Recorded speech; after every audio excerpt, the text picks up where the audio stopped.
The time started ticking down, so I would like to officially welcome you all to the first forum of the EU strategy for the Adriatic and Ionian region in Croatia, in Dubrovnik. First of all, please do not forget to put your mobile phones on silent. Please do tweet everything our respected ministers will be saying on the panel today, because I think it's really important for the wider audience in the world via Twitter to see what we are talking about today here in Dubrovnik. Our hashtag is EUSAIR. It's seen on the screen there. As you all have your little devices on your seats, the interpretation will be in 2 languages, English and Croatian. You have channels written also on our wall today, and during the conference, please be sure, because of the security measures, to wear your badges all the time. Thank you very much. As we are running tight on schedule and our ministers had a little bit longer lunch, I would ask them a little bit later to be shorter and more precise in their answers, because what we heard this morning from the Commissioner Crețu, that we all need to work more and be more concrete in our mutual cooperation. My name is Ivana Dragicevic. I will be your master of the ceremony for the next 2 days, so if you have any questions, you can come to me and ask whatever you would like. And there is a saying in the Mediterranean that when you put a finger in the sea, you are connected to the whole of the world. We are all members and citizens of the wider Mediterranean region, or Mare Nostrum as we call it, which was the space of cooperation and exchange throughout our history. We built roads together, we fished together, and we were a part of today always living under the same sun. But nevertheless, Mare Nostrum was, of course, the place of conflicts, was and is still a place in some parts of brutal wars, and it's recently turning into the graveyard as the only road for the refugees who are coming from our neighborhood towards Europe. 8 participating countries of Adriatic Ionian region, which is part of the Mediterranean, faced all of this in its history, but today here I think that Minister will help us to answer the question, what is our way towards our future, our common, safe, sustainable, peaceful and cooperative future? Is there such a thing concerning the circumstances we'll see in Europe and in the wider world today? And can we build something concrete together within this macro-regional strategy together? I wanted to emphasize some other points, but I'm sure that ministers and commissioners will talk precisely about the substance of the strategy and the work which is ahead of them. And actually aware of many of these challenges which are becoming increasingly pressing, we would all be very keen to hear from all the stakeholders in the region how to address these challenges without further delay. And as Dubrovnik is being recognized throughout the world, we are one popular series. I think it would be appropriate to conclude maybe this intro with the paraphrase, wars are being fought and those on thrones are falling down. So is winter coming, or are the 8 countries of this region all together are sailing towards the summer? We shall see. I kindly invite Mr. Željko Raguž, Deputy Mayor of Dubrovnik, to give us the first short welcome address. Thank you.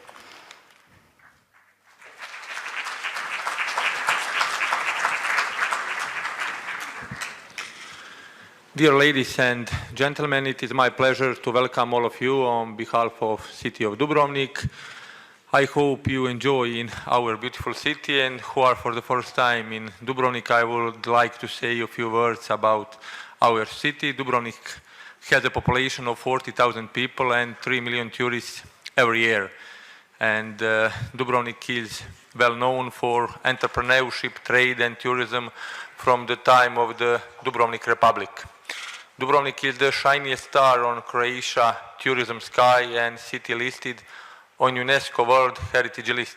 Investment climate is very positive in our city, and everyone who considers and wants to invest here is more than welcome.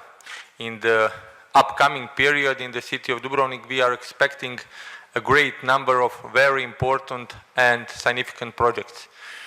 But we have also some problems.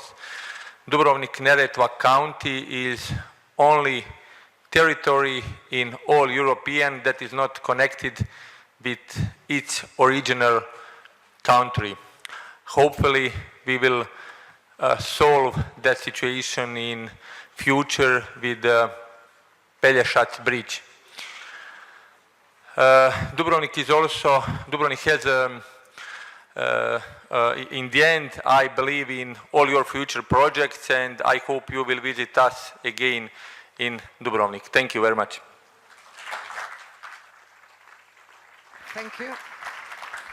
Thank you very much, Mr. Raguž. Now I'm calling Mr. Nikola Dobroslović, Governor of the Dubrovnik-Neretva County, to give us the second welcome address. Thank you, Mr. Dobroslović.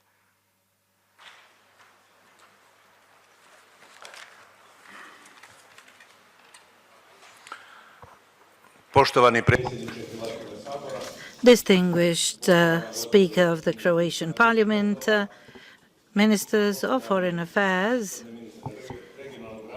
Minister of Regional Development, Commissioner Crețu, participants to the first forum, EUSAIR forum. It is a great pleasure to be able to greet and welcome you on behalf of the Dubrovnik-Neretva County and in my own name, and to wish you a warm welcome to the county and to the city and to the first forum of the Adriatic Ionian strategy. I welcome you also on behalf of the Association of 28 regional units along the coasts of the Adriatic and the Ionian Seas. And by adopting the plan and the report from the part of the European Parliament, the stage of the shaping of this strategy was completed and the implementation phase began. And regional and local government, along with the governments, will assume the responsibility for the implementation. And I'm certain that the local and regional self-government should and will give a huge contribution in the implementation of all the four pillars of the strategy. This includes institutions such as chambers of commerce and universities. Their role is unavoidable. In this county, the same as in the entire Adriatic Ionian region, we see a role in the identification of challenges and also working on projects at all levels in order to implement the projects of common interest.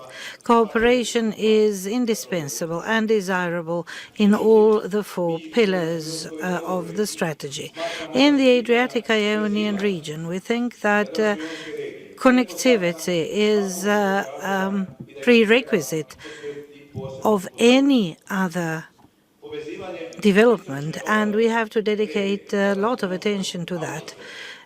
Connection with the Adriatic Ionian motorway, the railway, the northeast connection, or rather west-east connection, are all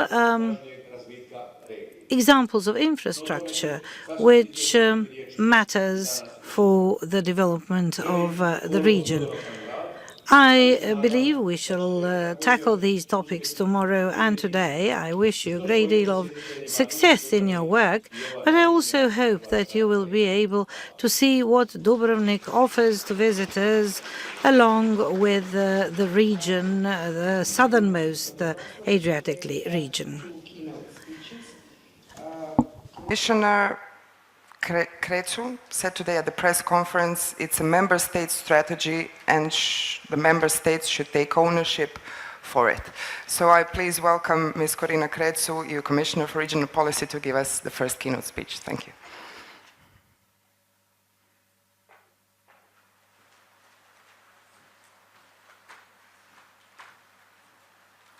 Thank you, ladies and gentlemen, dear ministers, dear friends. Good afternoon. I am also happy to be here in this beautiful and historic city of Dubrovnik. I noticed that the mayor said that it's one of the sunniest city in Europe, and I am very happy that today is an exception, which keeps us all together to the conference.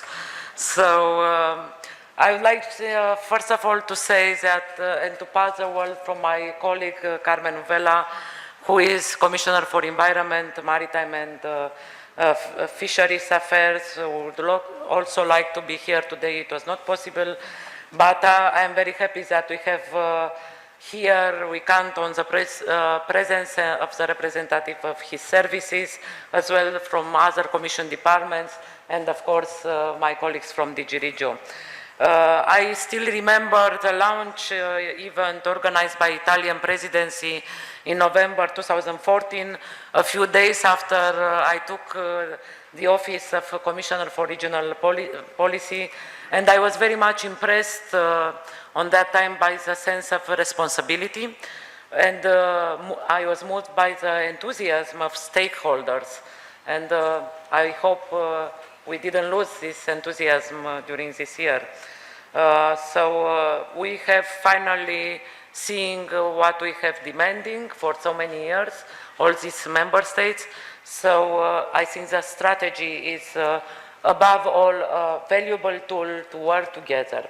It seeks to facilitate, as I said in the morning during our meeting with ministries, we facilitate to put member states to work together on issues that cannot be addressed in our traditional spaces, be they national, regional, or local.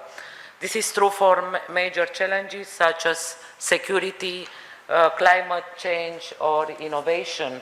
But this is also true for assets and opportunities such as the blue maritime economy, cultural and natural heritage, and trans-European connectivity, which is still very sensitive in the region. In this context, I think there is no doubt that joint work allows us to achieve what we fail to do alone. So the lesson is very clear. We all are better off if we jointly tackle common challenges, exchange experiences, and pool resources and coordinate at all levels. My experience in this 1 year from other macro-regional strategies from all the member states suggests that it's much more easier to make action plans and strategies, but it's much more complicated to implement all these words. So I think it's nice to have nice words, ambitions, but all of them should be translated into acts. And from our point of view, from European Commission, the acts means here first trying to learn to think across borders in terms of a whole region, going before our comfort zone. Second, making sure all relevant partners are around the table, ready to contribute with their energy and expertise, because we have a lot of expertise and we have maximized also the funds, but also ideas and experience. And third, translating political will into resources, enabling full-time staff to coordinate and allowing the best experts to engage in steering groups. I think there is no other way to succeed. Dear friends, ladies and gentlemen, of course, the current geopolitical situation, it's a major reality check for our strategy. As we said, our strategy was launched 18 months ago, but it was quite a different world. I think the 4 priorities still remain valid. I'm convinced that the blue growth, connectivity, environmental quality, and sustainable tourism are the engines of growth of tomorrow. But as we all know, the European regions are currently facing an unprecedented refugee and migration crisis. And of course, we are all aware that the strategy is not the appropriate tool to address emergency situations, but the working space set up by the strategy constitutes, I think, a very important platform for coordinating joint efforts and for solidarity among member states.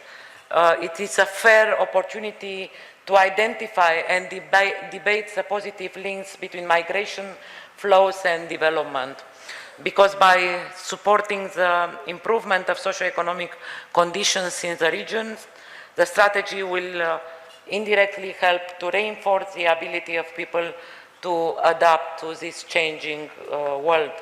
So this strategy constitutes a great opportunity to bring closer, once again, these countries with whom we have so much shared history. I am very glad to welcome all the ministry, and I think it was a very smart move to put together also ministries from foreign affairs with the Ministry of Funds and find ideas together to go on and move from the strategy, from the words to action. This strategy, dear friends, has a clear political value by highlighting prospects for EU membership. It has helped make the Balkans a more stable and secure area. So my personal dream coming from this area, nominated by a country from this area, my personal dream is to see Balkans becoming the engine of Europe, from the explosive powder keg of European to one of the most advanced region in the European Union. So I think we should all have in mind this goal. Of course, I'm very much aware that this strategy alone cannot be and cannot erase all the economic disparities or political challenges that we have, but it is a chance to build capacity and to forge links to all levels among politicians, among technicians, among business people, academics, and above all among citizens. In this context, let me take this opportunity to welcome the setting up of a stakeholder platform which will frame this communication between the strategy and its different partners in the region. And now let me just conclude with a short reflection. A few days ago, last 9th of May, we were celebrating Europe's Day, which commemorates Robert Schumann's founding speech of the first ever European community. Every 9th of May is an opportunity to take stock and take a look forward towards next milestones. The European project has always lived in upcoming milestones, the internal market, the euro, the enlargement, but I am convinced that the next milestone, the engine of the future European integration, is macro-regional cooperation. Please be aware of this responsibility, and we are here to make the most of this opportunity.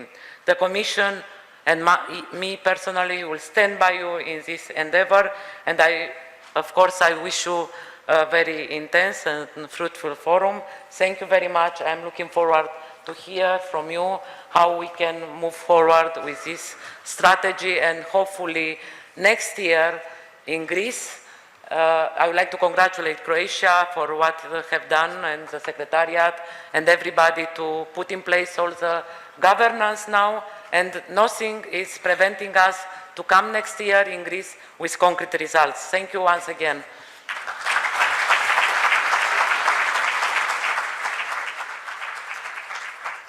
Thank you very much to the Commissioner. I think there were a lot of interesting quotes that you most certainly tweeted with our hashtag from the keynote speech of Commissioner Crețu. This morning, ministers adopted the Dubrovnik Ministerial Declaration. You can find the copies outside or downloaded it from the event website soon. And I would like to kindly ask Mr. Kovac, Croatian Minister of Foreign and European Affairs, to give us the second keynote speech today. Thank you.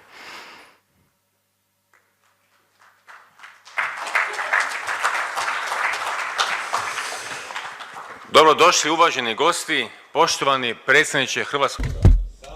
Welcome, dear guests, Mr. Speaker of the Croatian Parliament, Madam Commissioner for Regional Policy, distinguished ministers, dear colleagues, dear friends, ladies and gentlemen.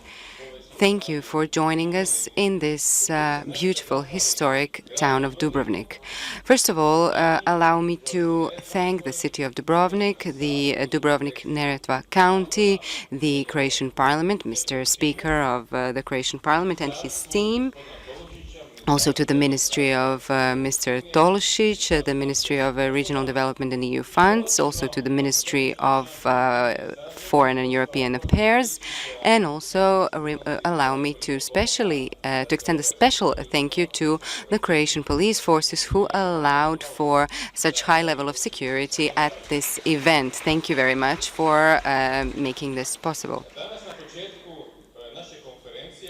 At the outset of our conference today, I would like to share with you some ideas on the cooperation in the Adriatic-Ionian region. But first of all, I would like to thank Mr. Poco and his team for all their work within this General Secretariat.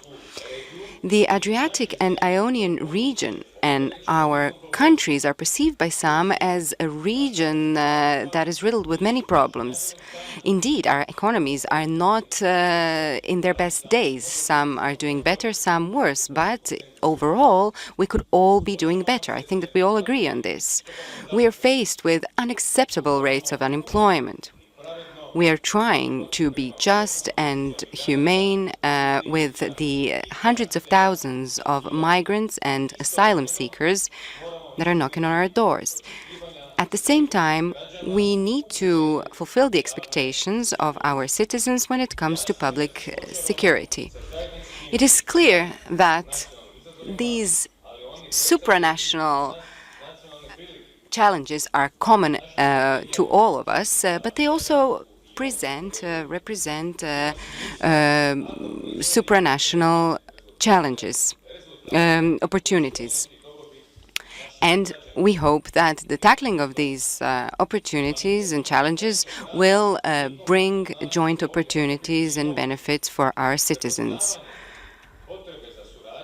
However, this is nothing new. The need for cooperation has resulted in other initiatives, such as the Adriatic and Ionian Initiative and many other fora that gather cities, universities, and other entities. Why is this forum of the EU strategy for the Adriatic and Ionian region so special? What makes it so special is the element of European integration. It's the act of becoming a member of the European family. And this very notion, this very element, is built into to each single aspect of this strategy. Some of the countries participating in this strategy are not EU member states, but we hope that this cooperation within the strategy will help them on their way towards accession. I am sure that we can meet expectations, especially if we keep in mind what is the most important. I repeat here, specific benefits for our citizens. Our strategy is something that is, in our eyes, a mecca for cohesion. The very significance of this strategy is bringing together the needs of partners from member states and non-member states with the available funds from EU funds.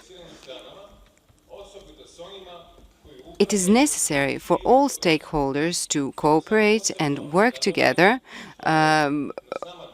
stakeholders from EU programs and other stakeholders. That is why I am especially thankful for the presence of Madam Commissioner Corina Crețu. I would like to thank you in your Romanian language, mulțumesc. We have 4 key areas which are carefully selected, 4 priorities: blue growth, connectivity, quality environment, and sustainable tourism. I would like to single out several ideas for each priority. When it comes to blue growth, we need to focus on the creation of new jobs and business opportunities in aquaculture through research and innovation. We need to modernize our fisheries sectors, but also at the same time allow to our fishermen to make a decent living from their work. Second, we need to work on the development of an integrated low-carbon transport network, and not only in coastal areas, but also in the areas that are adjoining to the coastal areas. Third, only by working together we can contribute to the reduction of the pollution of the sea, especially when it comes to the improvement of waste management in coastal region or forestation. Fourth priority is sustainable tourism. When it comes to sustainable tourism, we need to take it a step further. In the Adriatic Ionian region, Croatia is a good example for coastal maritime tourism. What is important in this sector is the environment and cultural touristic offer. To conclude, we have the willpower, we have the motivation to cooperate. There's also political will. But what remains to be done is to bring the words into action. We need to bring everything that is done at EU level, at national level, at regional level, to the local and at local levels. We need to make this visible to the public and to the private sector. We also want to strengthen the cohesion within the EU, and we want to help the potential new members to make the accession easier for them. As regards Croatia, a new member state, we are ready for new challenges. In 2012, together with the European Commission, we launched a maritime strategy for the Adriatic and Ionian Sea. Today, we are even more motivated and even more engaged and committed to work with our partners, both in the private and the public domain. I'm especially proud of the fact that Croatia is, as we speak, launching important infrastructural projects. First of all, the Pelješac Bridge, which is a national project, but also an Adriatic Ionian project. And we're also launching an LNG terminal at the island of Krk, that will contribute to the energy connectivity of not only the region, but also the south of Europe with the north of Europe. To conclude, I would like to thank you for your participation, and I want to wish you a fruitful and successful forum. Thank you very much. Hvala I vama. Thank you very much to Croatian Minister Kovač. We have one special address today, so I'm asking the Speaker of Croatian Parliament, Mr. Željko Reiner, to give us his speech. Thank you for coming.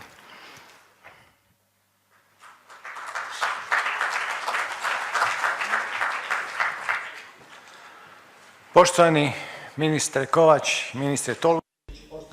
Dear Ministers Kovač and Tolušić, dear Commissioner Kreću, dear Ministers of Foreign and European Affairs, dear Prefect of the Dubrovnik-Neretva County, dear Mayor, dear participants, I am extremely happy to be able to welcome you in beautiful Dubrovnik. I'm only sad that we didn't manage to organize a sunny day for you, but perhaps that is why there's so many of you here. I am happy that within 1 month, I have the second opportunity to discuss the strengthening of cooperation in the Adriatic and Ionian region. As you know, on April 15th and 16th, we held a meeting of the Forum of the Presidents of Parliament of the Adriatic and Ionian region, with the help of the Secretariat led by Mr. Piljapok. So I would like to thank him. Our conference in April was held in Split. So I'm happy that Croatia, in the framework of its co-chairmanship of the forum and its co-chairmanship of the initiative, had an opportunity to present to you two cities that are very important cities in this region. Split is the city that takes part in the Forum of the Adriatic and Ionian regions, and Dubrovnik, a city that also takes part in many regional initiatives. These two cities have proven capable of mobilizing all different elements that are crucial for social, economic, and territorial cohesion. Croatia has a privilege, I can say this freely, to be the only country in Europe to have a coast on the Danube River and on the Adriatic Sea, which gives us a possibility to take part in two different strategies, that of the Danube River and of the Adriatic and Ionian region.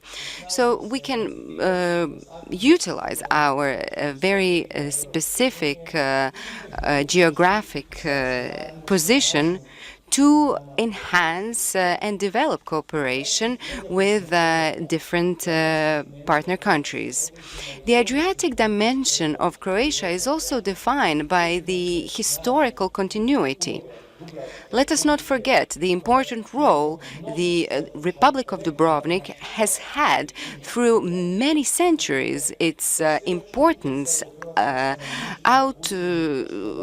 outreached by far its size, and it really helped shape this part of the Mediterranean. Let us also not forget the influence of all other countries of the Adriatic Ionian basins and the significance of this entire region in the development of our human civilization, Western civilization and culture.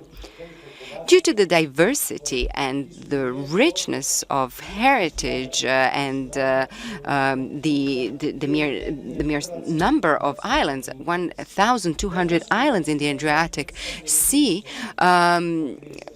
we have to say that this is a unique framework for cooperation. It is an area with more than 92 million people living in 8 countries with rich historic and cultural heritage, with great natural beauties. It is also an area of very diverse in the level of integration when it comes to the EU, but also we have many similarities when it comes to our cultural and historic heritage. We think that we can utilize all this for the development of the entire region to the benefit of its citizens. The initiative, as well as the strategy, have proven to be very important elements that can link between them EU member states, as well as with states that are not members of the EU, around the same priorities. And these priorities are specific, concrete, palpable cooperation around projects that can help them better integrate and develop. I'm especially pleased that the priorities of the Croatian co-chairmanship of the governing board of the strategy have happened at a moment that presented great challenges for the whole of Europe. We have tried to work on all the specific elements stemming from the economy, education, and all other sectors of public life to enhance cooperation for our mutual benefit. I believe that all different stakeholders can be the witnesses of all the progress we have made within this strategy, but it can also help us learn how to improve cooperation in the fields of tourism, culture, infrastructure, and transport. Allow me to present to you the conclusions of the forum held in Split, where we had representatives for 7 national parliaments. The main topics we discussed were the contribution of countries to the AII, then the overall answer, the overall response to the migration crisis, and the cooperation on European integration within the region. Migrations, unfortunately, are one of the most important topics, not only in the EU, but also in the wider region.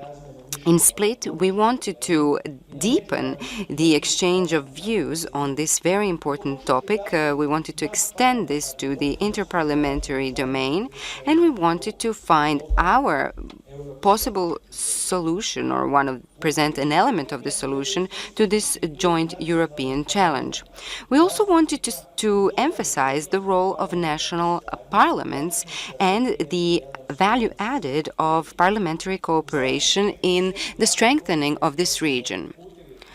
The key messages from the conference were that the values of the EU are the fundamental values of our cooperation.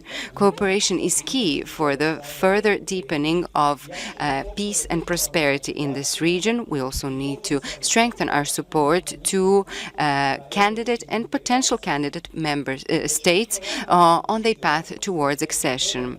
Their participation in the strategy on the equal footing will further strengthen the Union. And all different initiatives will contribute to the strengthening of the strategy. This strategy is a unique framework for the implementation of projects that encourage cooperation in crucial areas. We also wanted to send a message that parliamentary cooperation is a crucial element for the development of the society as a whole, and we can also act as promoters of the strategy among our citizens. We can also sensitize our citizens of certain projects within the strategy that can be beneficial for our citizens. When it comes to the migration crisis, our messages are the following. Europe is facing the most serious migration crisis since World War II, and it includes a moral and humanitarian imperative to save lives at sea. We also need to strengthen the legislative framework for the accession to the EU. We need to strengthen the asylum policies of the EU. We need to better regulate the external borders of the EU, and we need to strengthen our fight against organized crime and the causes of migration. European migration policy and asylum policy need to be harmonized with all the basic values from the founding treaties. We need to also treat all asylum seekers on an individual level without discriminating against them and by protecting their fundamental values, because this is how the EU protects its fundamental values. This is all a precondition to solve this joint crisis in an appropriate, effective, efficient, and way. This will help us re-establish the European consensus. We also wanted to send a message that we welcome the measures of member states that stem towards establishing a sustainable migration policies across Europe. And we would also like to tell them that we encourage the implementation of these measures. We also want to extend our sympathy with Greece and Italy that suffer the most from this migration crisis. Our Greek and Italian counterparts need to also be mindful of the possible new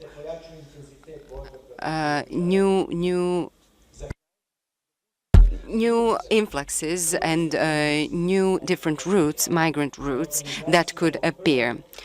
I would also like to congratulate and thank the Croatian government for the organization of this first forum of the EU strategy for the Adriatic and Ionian region, and I hope it will help us further strengthen the strategy. I would also like to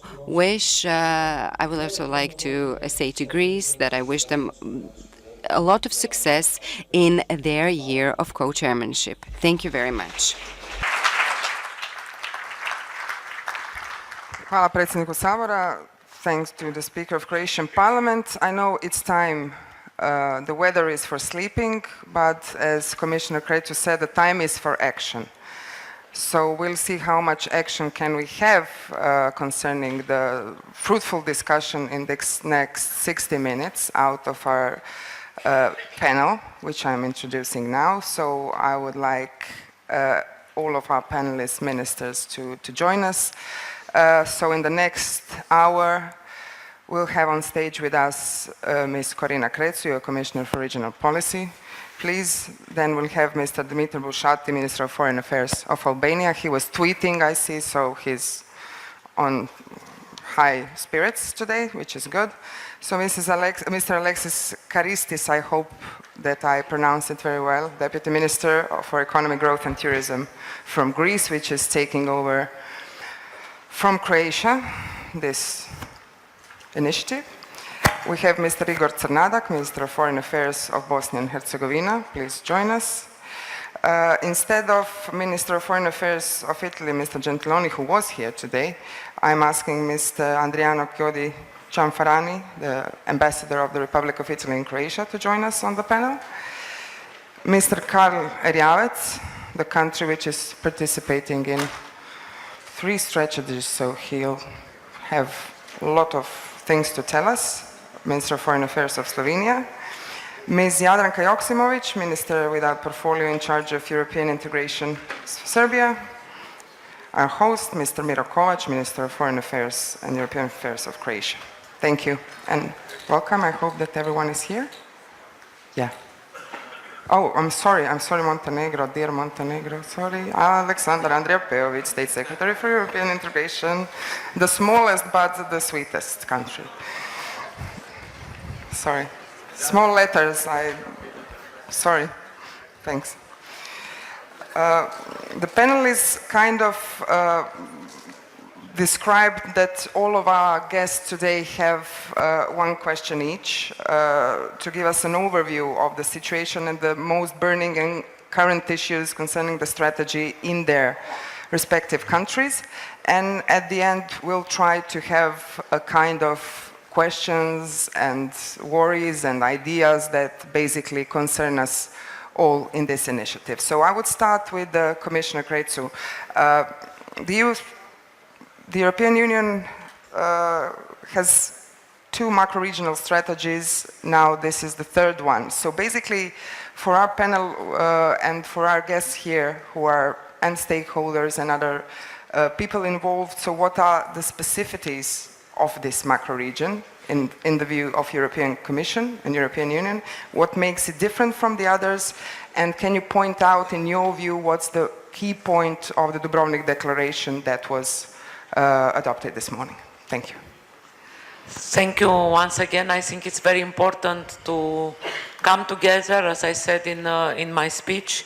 And of course, you know that after the Baltic macro-region strategy, which was the first one adopted by the Council, then it was a EU strategy for the Danube region and also Alpine region, but Now we have this European Union Adriatic Ionical strategy, which I think it's very important, first of all, because it's the first macro region in Southern Europe.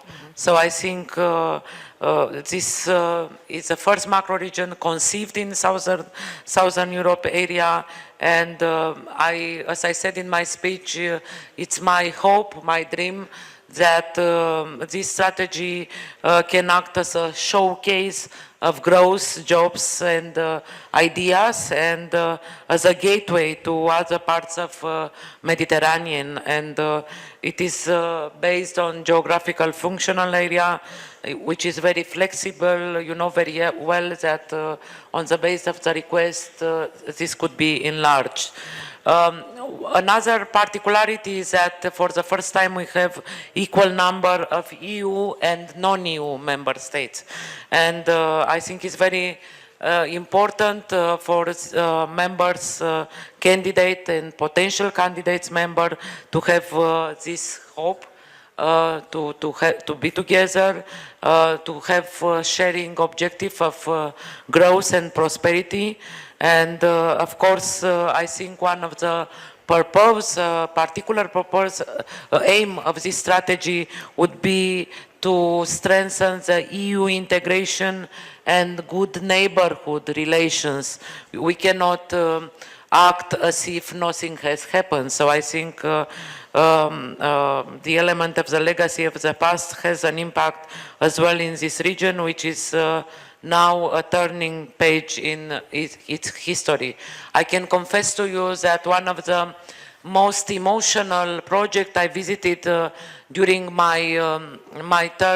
this first year as a commissioner, it was in Frankfurt am Main and Slubenice, between Poland and Germany, where so many people have died, and now it was so emotional to see people going to the universities from one side from another, or just passing the bridge and going for dinner in Germany or in Poland. I think this is also one of the purpose of our regional policy, to heal the wounds that we have on our European map.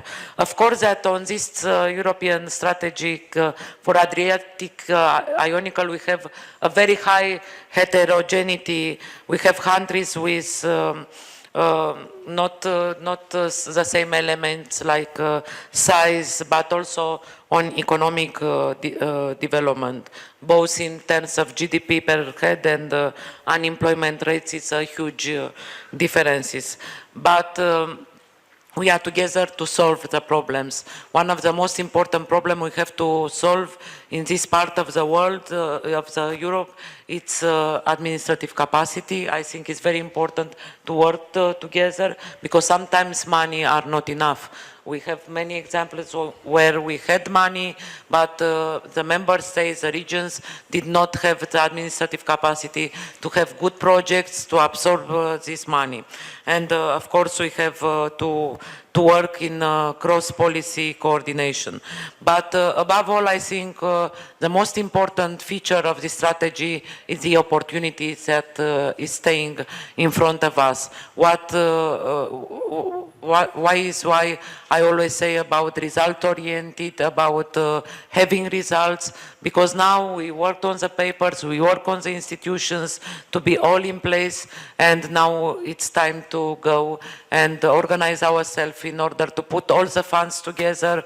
Of course, Regional Development Fund, pre-accession funds. Also, we have a lot of European funds we have to coordinate, LIFE, COSME, Horizon 2020. Also, I very much encourage you to involve business people and also international institutions like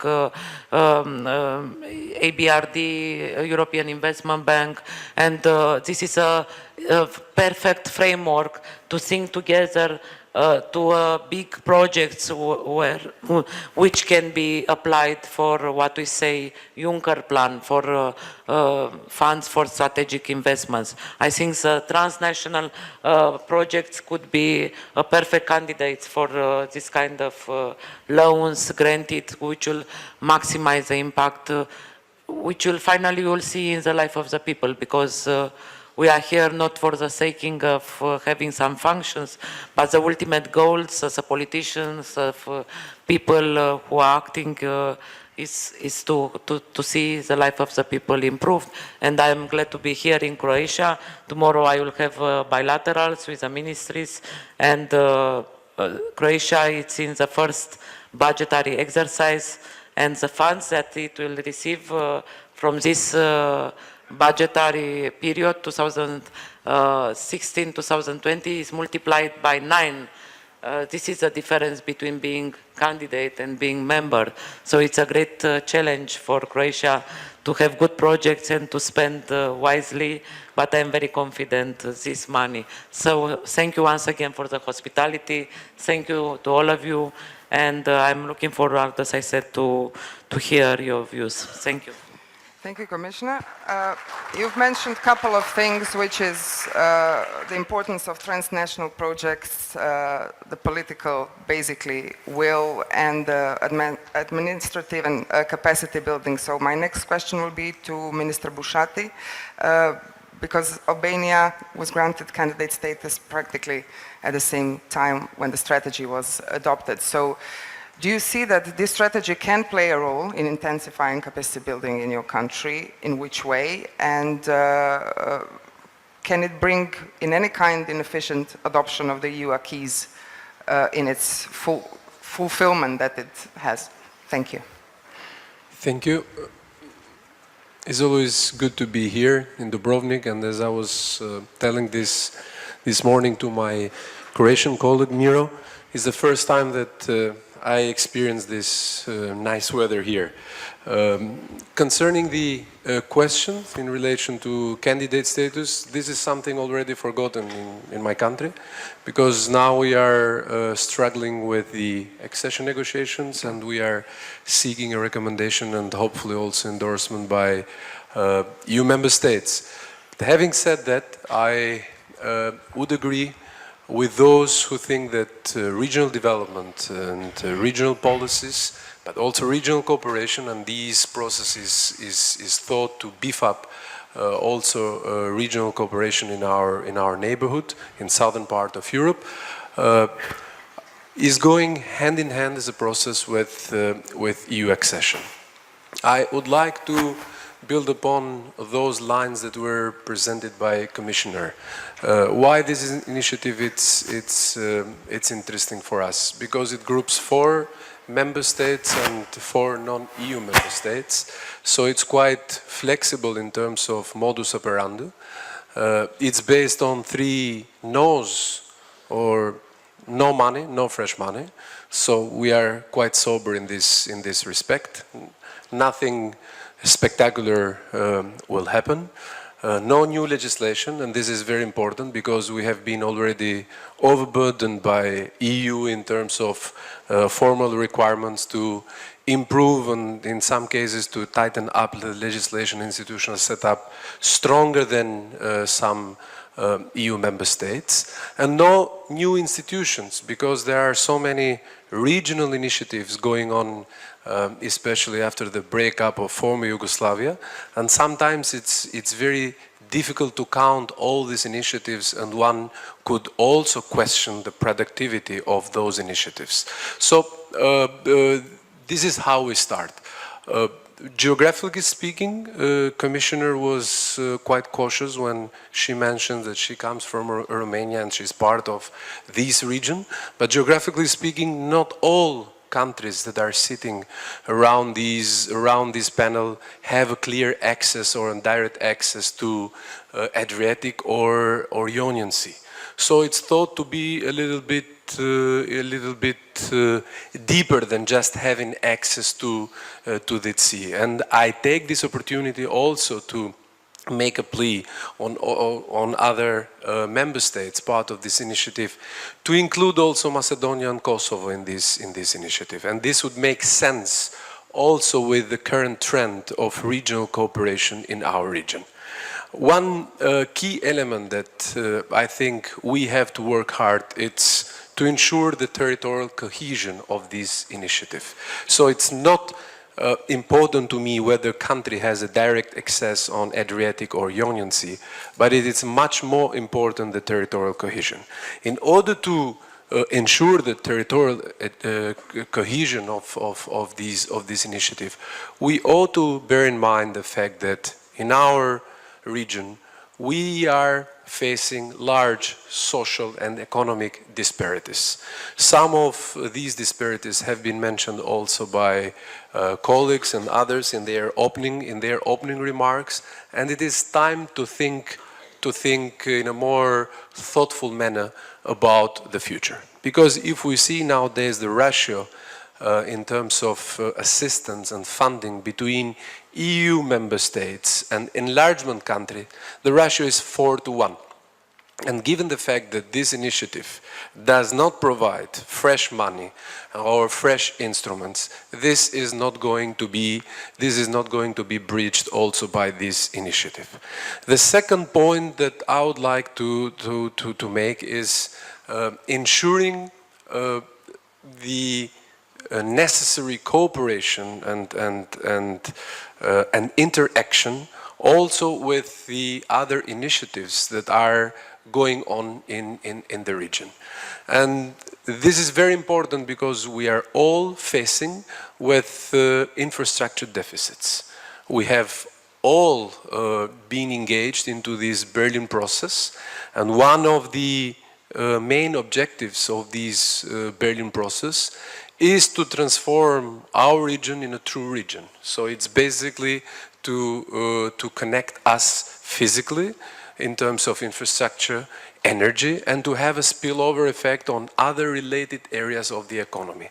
And here I see a clear interaction between this initiative and Berlin process, but we need to use our energies in a more productive manner. And the third point, which is very much related also to the efforts all countries are doing in adapting criteria related to acquis that coincide also with the areas of these initiatives. I see this here very well linked, because we're speaking about transport, we're speaking about tourism, we're speaking about business climate and SMEs, and we're speaking also about cultural cooperation. Let me give you one example.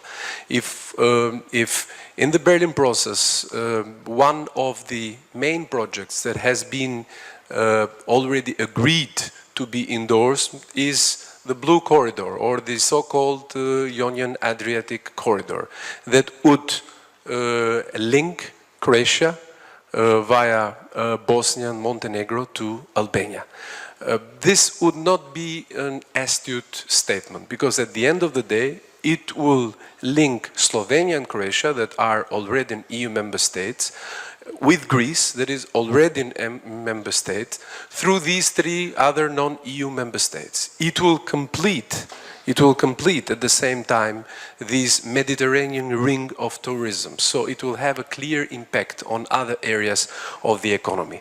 And it will coincide, I don't want to sound very visionary here, but it will coincide in a way or another also with what Miro was explaining during his introductory remark, with all efforts we are jointly making in relation to Ionian Adriatic pipeline, how to find the necessary political and financial support to connect Ionian Adriatic pipeline with Trans-Adriatic pipeline, and also the building of the LNG terminals that would ensure an energy diversification of the resources.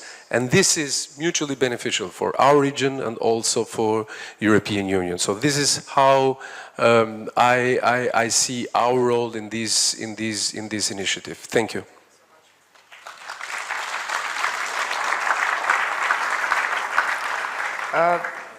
The Greece will take over the chairmanship from Croatia on 1st of June this year, and in the Dubrovnik Declaration, the first part is dedicated to the recall of all the countries to principle of solidarity, and talks about refugee crisis, and invites the Adrian Transnational Cooperation Program to provide support to specific actions to help participating countries to address the refugee and migration crisis. We know what the Greece went through in both senses, as in an economic sense and now refugee crisis. So beside this, I suppose, can you name other priorities that you would like to push forward in your chairmanship?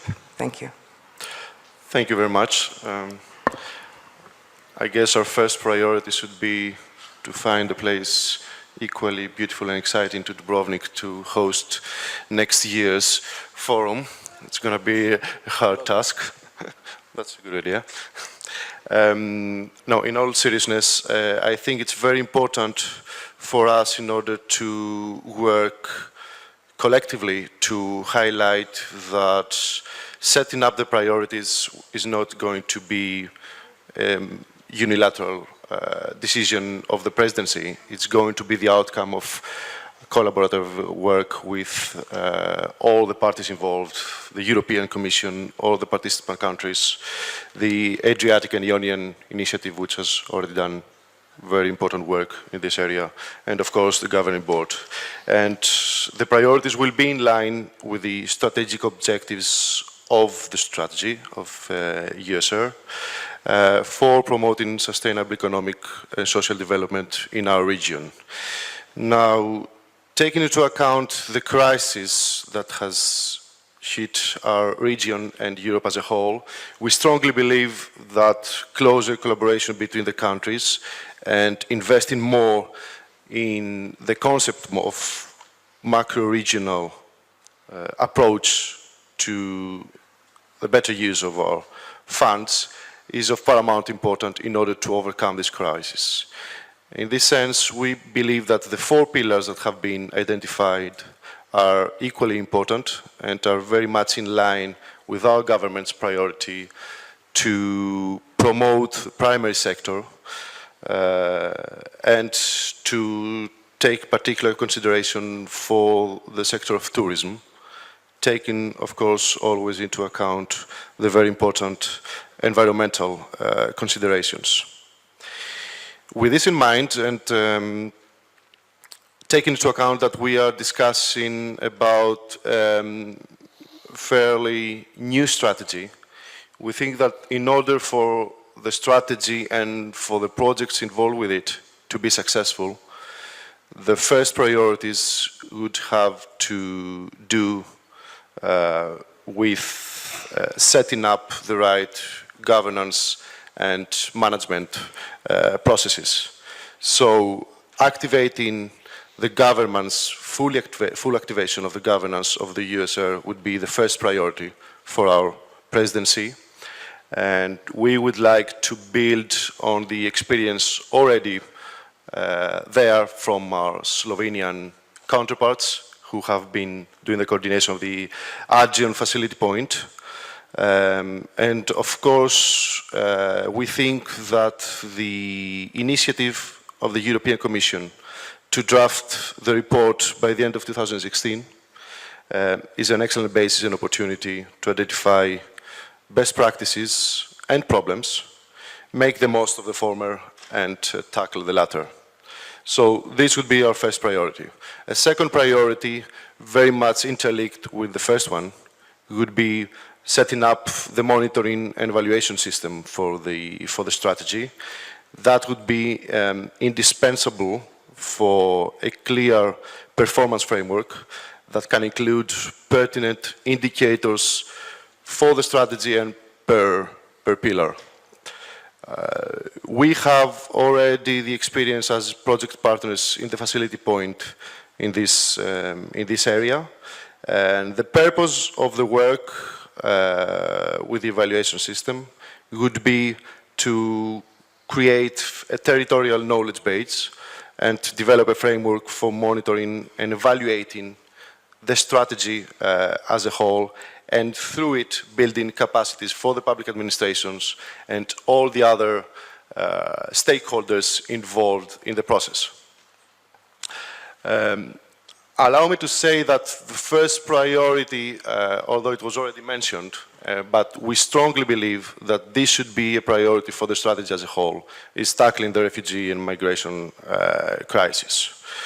Of course, as it was already said, Greece has been, as first reception country, one of the countries that have received much of the weight for this very crucial issue, but we think that the region as a whole should work collectively in order to tackle this crucial challenge for our area, for Europe as a whole, and for a global challenge that we are currently facing.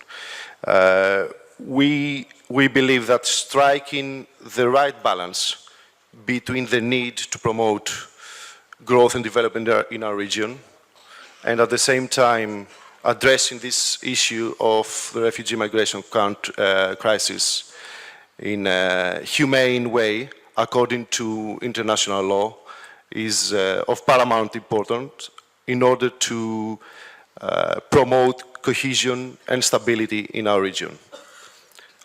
Therefore, we believe that solidarity and cohesion are the two main values, the two main elements, I would say the values and elements that created Europe decades ago that should become again the center of our attention.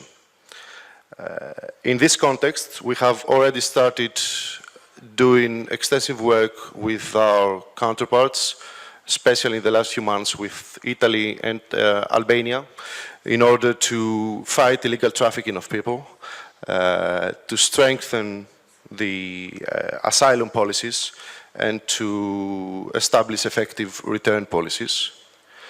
In this matter, I have to say that the support that we have been receiving by the European Commission and by Madam Commissioner Cretu personally has been very important for us. We believe that the work that has been done at national level and through bilateral collaboration with our neighbors should be extended to the whole region. And we strongly believe that in this context, our strategy, the macro-regional strategy, should be in the center of our effort to balance between prosperity and growth for our countries and for the local communities, and addressing in a humane way this very, very important issue. So that would be, again, another priority for our presidency. But we have to... it's not just the priorities per se that we need to discuss. I think a very important element of this kind of initiatives is the opportunity that it gives us to get together, network with each other, and have the chance to exchange ideas about strategies and about projects. For example, this morning I had the opportunity to have a very interesting discussion with my Croatian colleague on projects of common interest. And I think this kind of communication, establishing channels of communication between the region as a whole, but between the countries as well, and the governments, is what makes this macro-regional strategy so important. And we will, during our presidency, we will make every effort possible to strengthen and deepen this communication between our governments, between our local authorities, and between our people. Thank you. Thank you very much. Maybe to... I know that we agreed upon the questions, but maybe to stop this afternoon fatigue, and I see that Montenegro, Croatia, Serbia, and Slovenia are cooperating very well at this panel, talking about some interesting things. Before Mr. Crnadak, the ministerial declaration commits to align funding with the strategy. So basically, if anyone wants to volunteer to answer finally, from where, how, and how will you make sure that this funding from several countries can be pooled and coordinated and at the end implemented? Do we have any volunteers, or we'll leave it for the end, aligning funds, having operative people working on that transnational project, aligning that with Mr. Cernadak, if you want. I'm fine. No one wants to talk that. Okay, we'll leave it then for the summit in Greece. And Mr. Bushati and Mr. Karistis mentioned the socioeconomic element of it. Bosnia is in its early stage of EU integration. So what would you emphasize as a key point for Bosnia in this framework of the macro-regional strategy? And how do you see linkages and synergies with the Danube strategy can be better exploited? Especially, you have the huge case on environmental challenges in Bosnia. Thank you. Okay, thank you. Well, I will try to be alive as much as possible. And you know, I urge my colleagues as well, because of the way how we started the panel, by you saying, or somebody else, that we were late with ministerial lunch. So it wasn't only us who were late, and we are not sleepy. We can go on. First of all, the question you said at the beginning about the funds, I think we are all waiting for some good answer to this. And if I look at the media, what they want to know about this from Bosnia and Herzegovina, it's mostly about how much money and from where it is coming. So we look forward to this as well. And of course, the second question that rises up the most is pretty much the same what you just asked at just a few minutes ago. What is in this for us actually as countries, as applicant countries for the EU? First of all, Bosnia and Herzegovina's key strategic foreign policy goal is membership to EU. But this new Council of Ministers that is in place now for 1 year, we have positioned the neighboring policy and regional cooperation as equally important priority, even maybe more important, because if we do not have this, if we do not have good relations, first of all, with our neighbors, Serbia, Croatia, Montenegro, and then with our regional partners, it's impossible to move on forward. So we see really this initiative as another contribution by us to the regional cooperation, and also we see this as another help for our European ambitions. And I think this event in Dubrovnik and this initiative in general are showing that we are right with this, because I think we are managing to portray ourselves as the real and true applicant. We really see this as a forum through which we can present our case, if I may say so, to really show ourselves as an important, as serious players who can not only want to be, but also can be the part of European family. And let me emphasize one more thing, because I think most of the people in the room know about very complicated system in Bosnia and Herzegovina. And in Bosnia and Herzegovina, we can find just a few things maybe that we can all agree on. And one of the very important, probably the most important politically speaking now, is this European future of the country. And all of the constitutional peoples, Serbs, Croats, Bosniaks, both entities, everybody, there's almost a consensus on this. Recent NGO polls say that 80% of the people support the EU integration process. And what is also important, that one of the polls said that the regional cooperation and improving our relations with neighbors, first of all, is also backed very much by everybody. And I think through this, I can partly answer your question in how do we see real effect of initiatives like this. Is very important for us because it's pushing us forward on the most important European path. And you know, in Bosnia and Herzegovina, people maybe, I hope nobody will mind from the rest of the panel, but people see this as maybe the process more important to our country than to anybody else. Because in Bosnia and Herzegovina, you have most of the people who are adults who have fought one or two, some of them the most unlucky ones, even 3 wars in their lifetimes. And you know, they see the end of this process as the end of the wars in the region. And also some other benefits go as well along. So this is really something where we see our chance, where we see some good, maybe not financially direct benefits, but in general, socially and politically very, very important benefits. You also asked a question about the very direct linkage of the Danube strategy and this initiative that we are talking about today. Let me say that Bosnia and Herzegovina actively participate in the implementation of the Danube strategy, and experience and lessons learned from working on this strategy and implementing it is something that we are trying to use, and I think it's very useful for us in the process of implementation of the EU strategy of the Adriatic and Ionian region.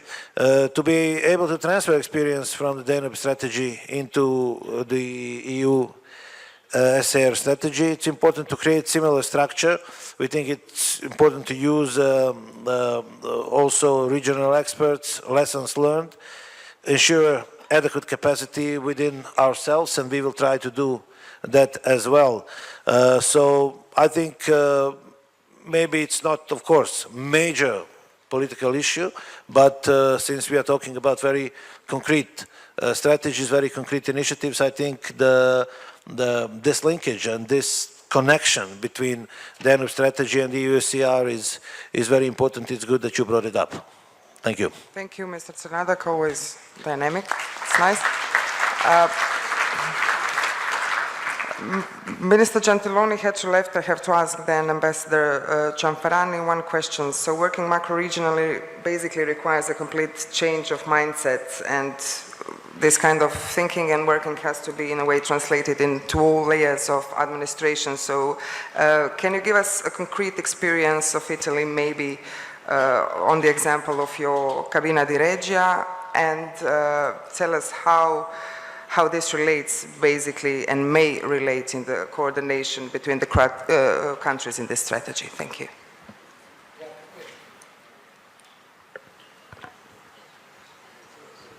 Yeah, thank you so much.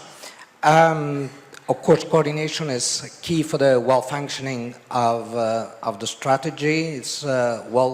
It's key for the governance system in domestically, all the more in a country like Italy because of its institutional architecture, with 14 out of 21 regions involved in the EUSAIR, in the EU strategy, and a lot of local administrations, regions, and of course a large variety of stakeholders. So when the Cabina di Regia, the steering committee, this national coordination body was set up, the idea was to embed it into the Prime Minister's office, involving all the regions, all the central administrations involved, and all the regions involved, plus the stakeholders taking part in the thematic coordination group of the strategy. With 3 chairs under the coordination of the Department of Cohesion, Department of European Policies and Ministry of Foreign Affairs at central level, and 1 regional coordination, the region mark on the other side of the Adriatic. The Cabina di Regia, the steering committee, meets 4 times a year regularly in the run-up of any meeting of the governing body of the EU strategy, and it's supported by the thematic steering coordination group. It's a way to receive input, coordinate them, translate them into policy. Needless to say, it took some time for the breaking time to make it up and running, but I may say that now it's working at its full performance, and it's producing results, of course, much to the benefit of the EU strategy, as we believe, Italy and the Italian government do very strongly believe in this a mechanism of regional cooperation for the region, as is the case with regional cooperation, that we believe is key to the, of course, on a base of political dialogue and concrete projects to strengthen the prospect for further integration into the European Union of the region of the southeastern Europe. Regional cooperation, it's key. EUSAIR, it's key for Italy.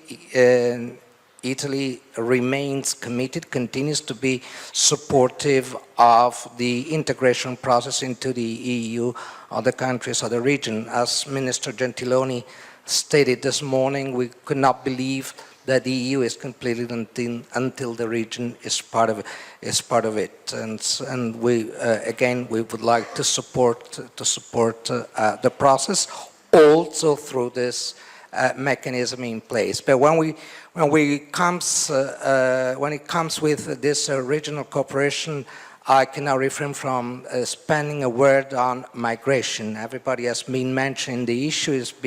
It is reflected in the final communiqué, the joint statement approved today. Just let me say that also at a time when the Balkan route appears to be closed, migration remained the focus, one of the main focus of the Adriatic-Ionic region. I think we have to both combine providing our citizens with security and assistance and support to those in need, to refugees.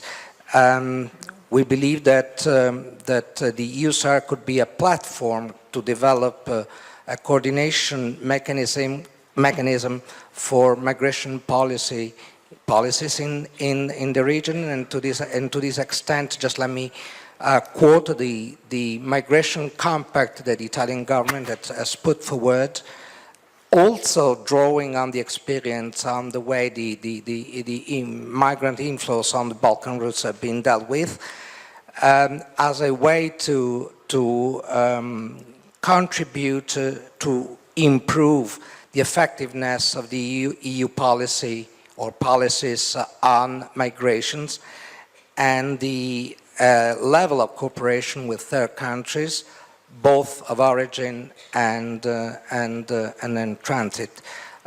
We believe that migration is set to remain a key point for the region. A major issue will be at the forefront of the agenda of the summit next year, due to next year, of the Berlin process, which Italy is going to host. And again, we believe that the EUSAIR strategy could serve as a platform to leverage on lessons learned, on best practices, on skills, on knowledges that we have collected to implement, to hammer out a migration policy for the region. Thank you. Thank you so much, and I have to go a little bit faster because we kind of discussed that everyone will have an intervention concerning the countries. So my next question goes to Mr. Pejovic. Montenegro is in 2 macro-regional strategies, and it is the smallest country of all of sitting here today. So basically, is there a chance for you in terms of administrative capacities? Well, since I see we have 19 minutes to go, I'll try to be brief. Yes, we are the smallest member of the both, let's say, strategic frameworks that we are participating in, but as you know, size does not matter always. We are, I would say, using to the full capacity the both macro regions to actually to work on the twofold goal. One is to use everything that we can within these strategic frameworks to improve the cooperation among my country and the rest of the region. Minister Bushati talked about the motorway that would connect the Adriatic Ionian, I would say, coastline, but also just a few days ago we had a meeting in Montenegro on the Ionian Adriatic pipeline. This is another project which is extremely important, and we decided to continue working on this, I would say, first pipeline bringing gas to Montenegro and also to some other countries of the Western Balkans, and to also position the Secretariat in the country. All of these ideas and our cooperation is actually very much thanks to the framework that we have. Macro strategies seen from that point of view are not really just empty words or just strategic documents and action plans and so on. This is a kind of environment into which we can invest our energy and money and also work together with our European partners. And that's exactly the second value of the project, because through this joint endeavor and if you look at the Adriatic Ionian initiative that exists now for 16 years, now we have 4 member states in the European Union, and the other 4 are the candidates or potential candidates. And that shows you how actually we work together. Half of the countries help those other half, 4 countries, to attain the goal of the European membership. So what we are trying is to really use every possibility to connect among ourselves. The Berlin process has been extremely helpful. Also adding up to these efforts, the Western Balkan investment framework has been also an excellent tool. But also to use this as a preparation for the membership, because in our case, since we are now very advanced in the negotiating phase, for example, this year is earmarked for the opening of several chapters which are touching on the priorities, as Mr. Kovac said, of the Adriatic Ionian Initiative, the fisheries chapter, the structural and regional policy funds chapter, chapter 22, which we should be opening soon. And all of this is actually helping, because through projects, through prioritizing, everything, we actually are preparing our administration and our also economy to close down these chapters. So in any country which is negotiating, obviously having an opportunity to participate in the initiative is really a good example of how you can actually speed up things. And to come back to the administrative capacities, obviously we have the smallest administration, but sometimes, you know, in smaller administrations you can push through the priorities more in a more accelerated way. You really can prioritize better. And I would say that in our case we've shown that also the other members like Malta, Cyprus, or let's say Luxembourg, which are either the size of Montenegro or smaller, have become a very successful example of a membership in the European Union with no problem. So this is our goal, this is the idea. Well, we will use all of our capacities, but also try to rely on our partners in the member states and the other candidates to finish the job as fast as possible. Thank you so much, and we will just jump straight to Slovenia, which is participating in 3 macro-regional strategies. So my question to Mr. Erjavec, because you have a lot of experience in this, so what would you, from your previous experiences, point out as the main challenges for this? Thank you for the question. First, allow me to say that I'm pleased to participate in the first forum of the EU strategy for the Adriatic Ionian region, organized by the European Commission and by the Croatian government here in Dubrovnik. Is for me a privilege. The first question was about Slovenia participation in macro-regional strategy and whether they lead to synergies or to competition. For Slovenia, it's a privilege to participate in 3 of the 4 existing macro-regional strategy of the European Union. Is the experience and the results achieved within the Danube and Adriatic Ionian region strategy that have led us to decide to take over the chairmanship of the Alpine macro-region as the first member state. The experience gained in one macro-region can be transferred to another macro-region, and if necessary, be adapted or supplemented. The macro-region Slovenia belongs to are not competitors, but rather companions. We all do our best to carry out as many activities as possible to achieve concrete results to benefit of all macro-regions. The activities of Slovenian representatives in various macro-regions are valuable, and we are happy to share this experience and know-how with other partners. This way we complement each other and grow together as a whole. Before I answer the next question, I would like to use this opportunity and invite you to the event which Slovenia, as a current chair of the Alpine region, will host on the Slovenia coast in September, the traditional Mediterranean Coast Week, which will all at the same time be the macro-regional strategy week, will take place from 26 to 30 September 2016. The central topics of the event will be ecological connection and networks of protected areas. This will demonstrate concrete opportunities for contact between the Adriatic and Ionian, Alpine and Danube regions. I am sure this presence in the Danube, Alpine and Adriatic Ionian macro region is a privilege for Slovenia, and I think we must cooperate and to take all experience in the work in the all macro regions who I mentioned.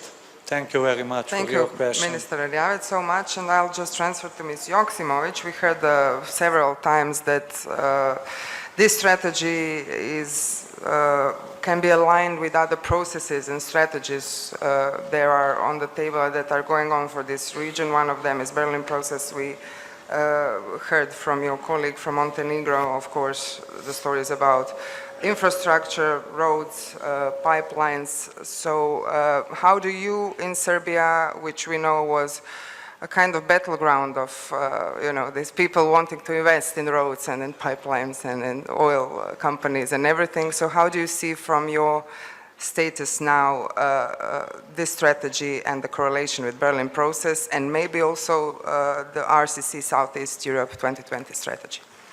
Thank you for your question. First of all, when we talk about regional cooperation, it's important to say that we can answer on technical way, and we can answer as the politicians who are responsible for a better life and benefit for our own citizens in the whole region, having in mind that we have learned a lot of lessons from the past in this region, and that's why for us, being as a candidate country for the European membership, we should promote not only the rule of law, but the rule of life. And the rule of life, that really means throughout these regional initiatives and regional cooperation to try to identify all those projects that can benefit to all of us in the region, to benefit to our citizens, and to create some kind of sustainable and stable and predictable environment for us in the region, because I really think that any reasonable political platform should be aware on the fact that individually we are less visible and less attractive for investment than we are acting as a region, let's say, or part of the same part of, or a country is from the same part of Europe. So Serbia is completely committed and devoted to this, let's say, principle of rule of law, let's say, mixed with rule of life as a determination for European integration. And we, from time to time, we see the problem in this regional initiative is because there are numerous regional initiatives, sometimes overlapping. They are overlapping, and that's why we need to identify and to prioritize the most important projects with this regional component and to coordinate different sources for financing. Since I am a minister responsible also for EU funds, it's very important to stress, and I would like to underline that, but I'm sure that all my colleagues in their countries, they have the same mechanism. It's important to stress that we have created National Investment Committee for the project in infrastructure.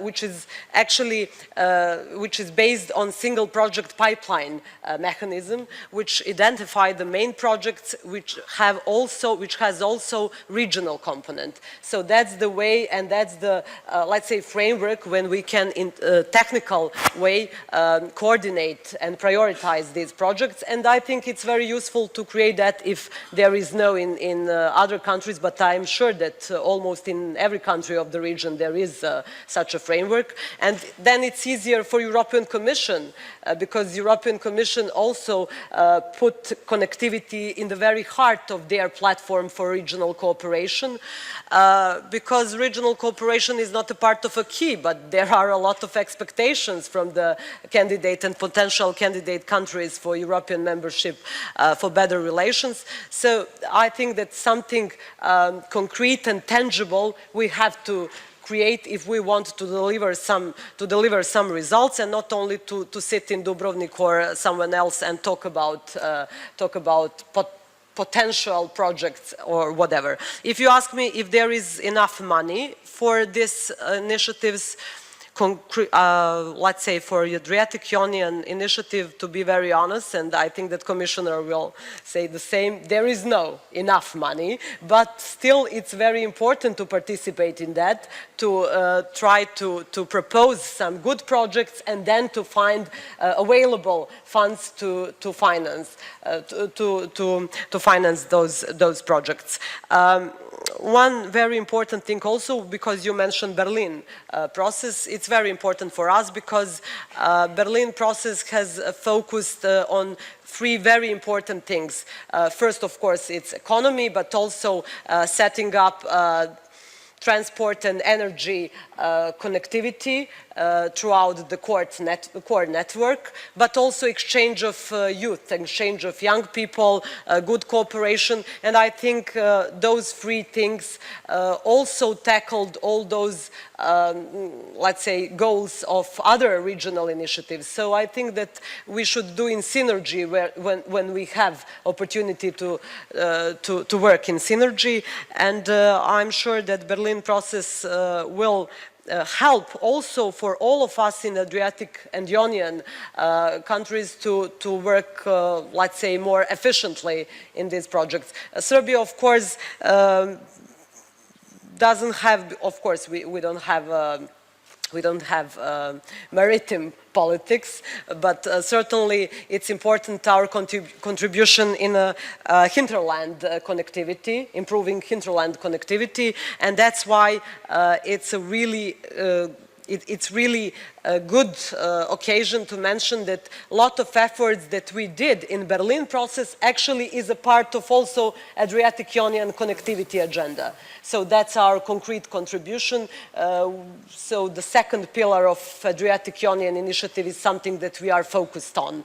That's let's say, transport and energy networks, and also improving connectivity in hinterland. And we will certainly will be very efficient, we will be very proactive. Now it's time just to find available money and sources to try to deliver something concrete. Thank you so much. And at the end, our host, Minister Kovac. So, Commissioner, yeah.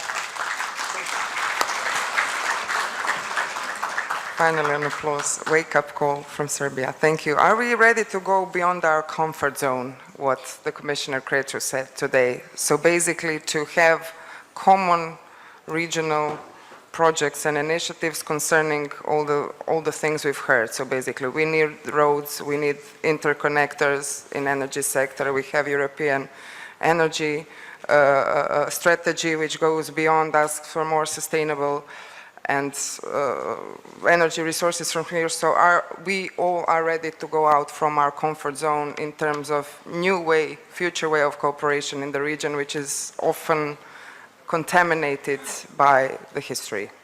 Mr. Kovac, to conclude. Thank you so much. So it depends primarily upon the member states of the initiative to be active. It depends, of course, upon the European Commission. We have shown during our presidency, first, that we have focused on solidarity. We all realize the need to stand together. No single nation state can address the challenges alone. We need our European Union partners, and we want to work with our neighbors. So Croatia has shown very much during its presidency that it has been focusing on solidarity. Secondly, coordination. We have highlighted the need to coordinate things efficiently. This is about putting the views of all of us together in a structured fashion. We do coordinate at the political level, at regional levels in our countries, and we listen to our stakeholders from the civil society, academia and businesses. And thirdly, Croatia has clearly shown, I dare say, that it can ensure leadership.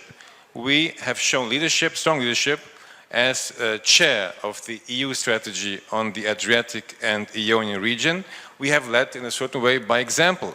Solidarity, coordination and leadership. This is what makes or breaks the success of our strategy for the Adriatic and Ionian region. It very much depends upon the activity of the member states, on the European Commission.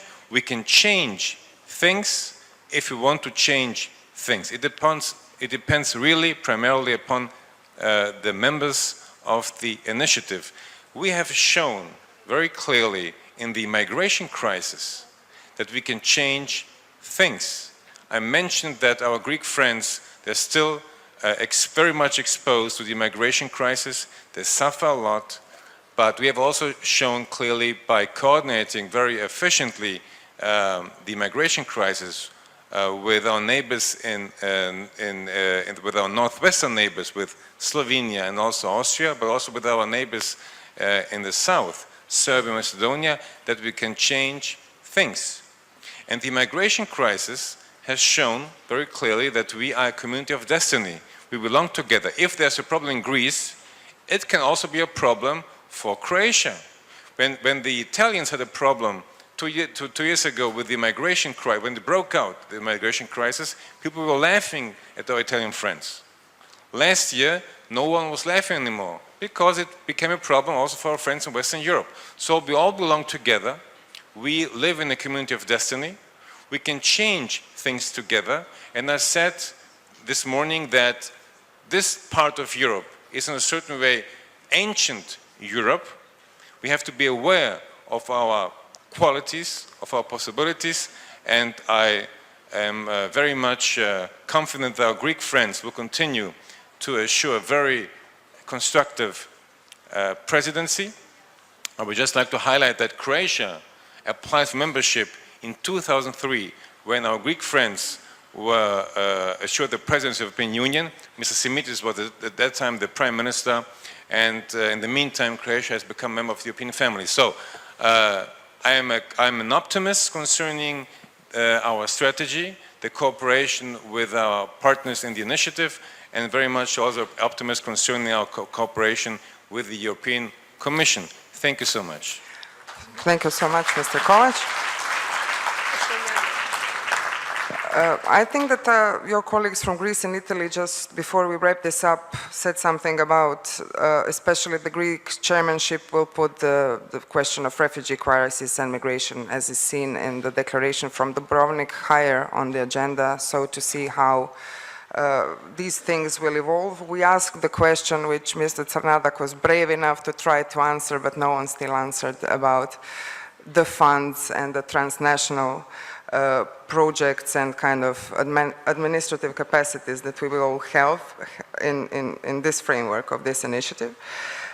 So while we're waiting for the concrete results until the next forum, but hopefully in different lower and operative meetings, I would like to thank all our guests from Montenegro. We heard that you can be small, but you can adjust better if you're small in your work. From Croatia, we've heard the very necessary word for this region, which is solidarity. From Serbia, we heard a very strong, I think, message about importance of great and huge infrastructural projects that we'll need for this region and which align with, I think, other strategies, projects, processes as the Berlin one. Also, from Slovenia, we will always, I think, learn because you're as a little candy in between sea and the mountains. So by being a participant in all three strategies, I think you can be a valuable addition to this one. From Italy, we can learn how you've managed to do your capacities within your country, but basically in terms of solidarity, I think when you asked a couple of years ago from Europe to be solidar in when some refugees started to come from Lampedusa to Sicily, now it's our common problem or our common solution, who knows? Maybe the new people arriving are the solution. From Bosnia, you have a lot to deal with, but with this energy of Mr. Crnadak, foreign policy, I think, is, you will do good for your country in the future. Greece, well, what to say? Brussels meeting was fine, so good luck. The season is coming, that, with tourists, and we'll see what happened. To Albania, also to give this kind of energy in the politics, I think is important for the country itself. So thanks to Mr. Bushati for his intervention. And just to repeat the words of our commissioner, please go beyond your comfort zone, because I think Europe today asks from us to go beyond our comfort zone. Because if we continue to be in a comfort zone, we'll be not so comfort in the future. Thank you so much for participating. Thank you for listening. And I would just like to conclude once again. The ministerial declaration you can find outside. You can download it from the event's website. Thank you for participating in the panel. We'll take a 25 minutes coffee break. Then we'll start with our first plenary for a resilient and innovative Adriatic Union region, tackling the social economic challenges. Leave your headset for the translation on your chairs.